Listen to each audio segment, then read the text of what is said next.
എന്നുള്ളതാണ്.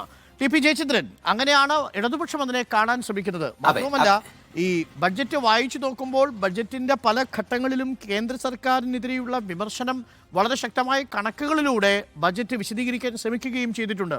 കേന്ദ്രം കൃത്യസമയത്ത് ഈ പണമൊക്കെ നൽകിയിരുന്നെങ്കിൽ ഈ 55% ആകുമായിരുന്നില്ല എന്നാണൊരു നിരീക്ഷണം. മറ്റൊരു നിരീക്ഷണം, ഇനി വരാൻ പോകുന്ന ഫെബ്രുവരി മാർച്ച് മാസത്തിലൂടെ ബാക്കിയുള്ള 20-25% ചെലവുണ്ടാവും. അങ്ങനെ 80%-ലേക്ക് ആ ചെലവെത്തിക്കാൻ സാധിക്കുമെന്നുള്ളതാണ് ടി പി ജയചന്ദ്രൻ. അല്ല അരുണേ, ആ സാമ്പത്തിക വിദഗ്ധം പറഞ്ഞതിൻ്റെ കൂടെ ഞാൻ നിൽക്കാം. സമരം മാത്രം പോലെ സാർ, സുപ്രീം കോടതി പോയിട്ടില്ലേ നമ്മൾ? കാത്തിരിക്കാന്നേ, സുപ്രീം കോടതി ഇത് അനുവദിച്ച് തരട്ടെ, നമുക്ക് നോക്കാമല്ലോ എന്താണ് ഉപയോഗിക്കാൻ പോകുന്നത് എന്ന്. അത് നമുക്ക് അതിൻ്റെ കണക്കുകൾ ഞാൻ മുമ്പിൽ ഞാൻ പറയുന്നില്ല അരുണേ.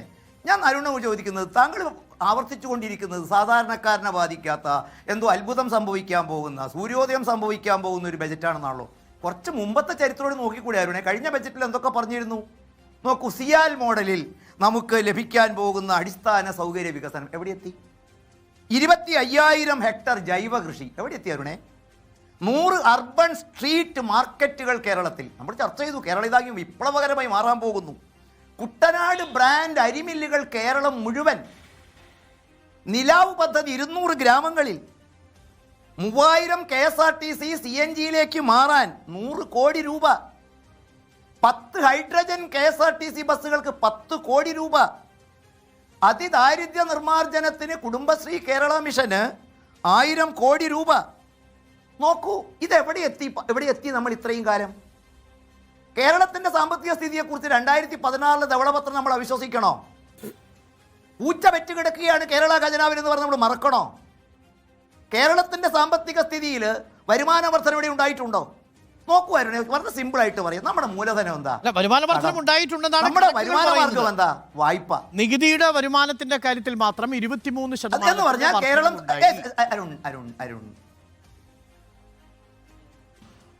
അരുൺ ഈ ശതമാനം കുറേ മാസം പഠിപ്പിച്ചൊരു മാഷാണ് ഞാൻ.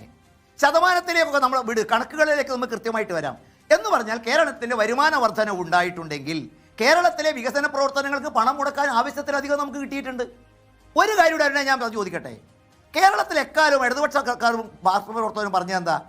വലതുപക്ഷ കേന്ദ്ര ഗവൺമെൻറ്റിൻ്റെ നയങ്ങൾ ഈ രാജ്യത്ത് നിന്നും മാറ്റണം, അതിന് ബദലായി ഞങ്ങൾ കേരളത്തിൽ ഒരു പുതിയ സംവിധാനം കൊണ്ടുവരും. അല്ലാതെ കേന്ദ്രം വായ്പയും കേന്ദ്രം സഹായവും തന്നാൽ ഞങ്ങൾ കേരളം രക്ഷപ്പെടുമെന്നായിരുന്നില്ലല്ലോ പറഞ്ഞത്.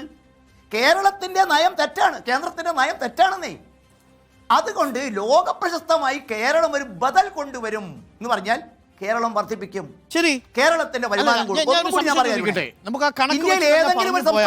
ഇതിപ്പോ ബഡ്ജറ്റിൽ തന്നെ പരാമർശിച്ചിരിക്കുന്ന ഒരു പ്രധാനപ്പെട്ട കാര്യമുണ്ട്. 22-23 നികുതിയുടെ വരവ്. അത് 23.36% എന്ന് പറഞ്ഞാൽ 0.95% വർധനവ്. അതേസമയം കേന്ദ്രത്തിൽ നിന്ന് കേരളത്തിന് ലഭിക്കാനുള്ളതിൽ 4.6% കുറവ് സംഭവിച്ചു. ഇതാണ് ബഡ്ജറ്റിന്റെ ആകത്തുകയായി പറയപ്പെടുന്ന മാറ്റം സംഭവിച്ചിരിക്കുന്നത്. ഇതൊരു വലിയ കണക്കല്ലേ അരുണേ? ശതമാനം പറയുമ്പോൾ നമ്മൾ എല്ലാം പറയണം. നിങ്ങളും കോൺഗ്രസും കൂടി ഭരിച്ച കാലഘട്ടത്തിലുണ്ടായ ധനകാര്യ കമ്മീഷൻ സംസ്ഥാനം കൊടുത്ത ധനകാര്യ വിഹിതം എത്രയായിരുന്നു? 32%. 32%-ന് എത്ര ശതമാനം നമുക്ക് കിട്ടിയിരുന്നു? ഒരു കണക്കറിയുന്നവരോട് ചോദിച്ചാൽ കൃത്യമായിട്ട് പറഞ്ഞു തരും. വേണം ഞാനിപ്പോൾ കാൽക്കുലേറ്റ് കണക്ക് പറഞ്ഞു തരാം. അത് 32% 42-ലേക്ക് എത്തുമ്പോൾ 42-ന്റെ 1.9%. ഇനി നോക്കൂ, നമ്മൾ ഈ കണക്കിലേക്ക് ഒന്നും പോകണ്ടായിരുന്നു. വളരെ സിമ്പിളാണ് ഞാൻ ചോദിക്കുന്നത്. കേന്ദ്രം തരാഞ്ഞിട്ടാണോ കേരളം ഈ കടത്തിലേക്ക് പോയത്? നോക്കൂ, ഇന്ത്യയിൽ ഏതെങ്കിലും ഒരു സംസ്ഥാനത്ത് 1980-കളിൽ വിദേശ മലയാളികൾ കേരള ബജറ്റിൽ നിന്നും കേരള വരുമാനത്തിന് തുല്യമായ തുക കേരളത്തിലേക്ക് അയച്ചു. ഇപ്പം നമ്മൾ കഴിയുകയാണ്. കേരളത്തിലെ കുട്ടികൾ, കേരളത്തിലെ പഠിച്ചുപോയ സാങ്കേതിക വിദഗ്ധന്മാർ കേരളത്തിന്റെ പുറത്തേക്ക് ഒഴുകുകയാണ് അരുണേ. കേരളത്തിലെ വിമാനത്താവളങ്ങൾ കുട്ടികൾക്ക് രക്ഷപ്പെടാൻ ഇടങ്ങളായി മാറുന്നു. സത്യത്തിൽ കേരളത്തിലെ ഗൾഫിൽ നിന്നും കേരളത്തിലേക്ക് അയച്ച പണം.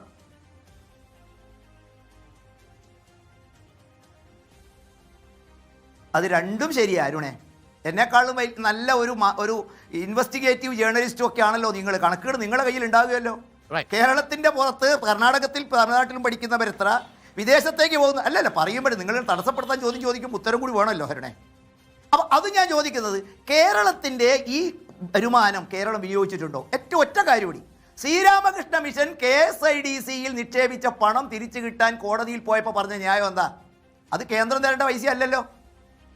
കേരളത്തിലേക്ക് വന്നിരിക്കുന്ന പണം പോലും കേരളത്തിൽ ഉപയോഗിക്കാൻ കഴിയുന്നില്ല. ഇനി ഇപ്പൊ കൊണ്ടുവന്ന ബസ് മ്യൂസിയത്തിൽ വെച്ചാൽ കുറെ പണം കിട്ടുമെന്ന് പറഞ്ഞു. അരുൺ മ്യൂസിയത്തിൽ നിന്ന് കൊണ്ടുവന്നാണോ ഈ ബസ്? പാലം പോയി. എത്ര വരുമാനം കിട്ടി ഈ ബസ്സിൽ നിന്ന്? അതുകൊണ്ട് ഇന്നലെ വരെ ഈ ചാനലിൽ വന്ന് ഇവരൊക്കെ പറയുന്നത് കേട്ട് ഒരു ജനതയെ അരുണെ നമുക്ക് വഞ്ചിക്കാൻ സാധിച്ചു. പക്ഷേ ഇന്നൊരു വളരെ പ്രധാനപ്പെട്ട കാര്യമാണ്. അപകടകരമാണ്.